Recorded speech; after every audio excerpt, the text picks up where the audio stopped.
Khaja విసారత్ Ali secretary high court ఈ సంఘటన మనం కొత్తది కాదు. మనం గత చాలా రోజుల నుంచి చూస్తున్నాము.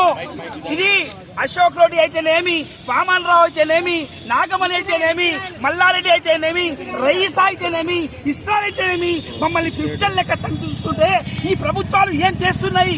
మాకు ప్రాణాలు లేవా? మమ్మల్ని కాపాడే బాధ్యత మీ పైన లేదా?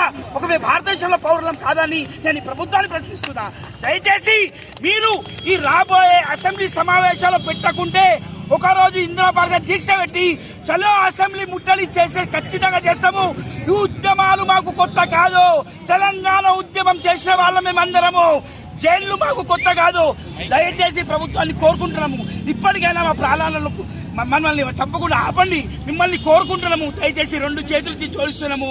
ఇది చిన్న బిల్లు, మీకు ఏమైనా ఖర్చు అవుతుందా? ఈ బిల్లు పెట్టాలంటే మీకు డబ్బులు ఖర్చు అవుతుందా? మీ దగ్గర డబ్బులు లేకుండా చెప్పండి, న్యాయవాదులు భిక్షాపన చేసేలా మీకు తెచ్చిస్తాము. దయచేసి ఇప్పటికైనా ప్లీజ్ ఆలోచించండి, ప్రభుత్వాన్ని కోరుతున్నాము. ఈ బిల్లులో 41A అడ్వకేట్స్ యాక్ట్ పెట్టాల్సిన బాధ్యత మీ పైన ఉంది, మమ్మల్ని రక్షించాల్సిన బాధ్యత మీద ఉంది. ఇంకోటి మన చెల్లి స్వప్నకు వారి నిందితులను, వాడు బ్రదర్ అయితే అన్నాము, వాడు ఒక నిందితుడు, వాడు నిందితుడు కాదు, టెర్రరిస్ట్ అన్నాము. వానికి ఎవడు బెయిల్ వేయొద్దు. ఫాస్ట్ ట్రాక్ కోర్టు పెట్టి వెంటనే ఫాస్ట్ ట్రాక్ కొట్టి ఒక 2 నెలల మొత్తం శిక్ష ఇచ్చి మళ్ళీ జీవిత శిక్ష పెట్టి మళ్ళీ ఉరి శిక్ష వేయాలని కూడా నేను కోరుతున్నాను.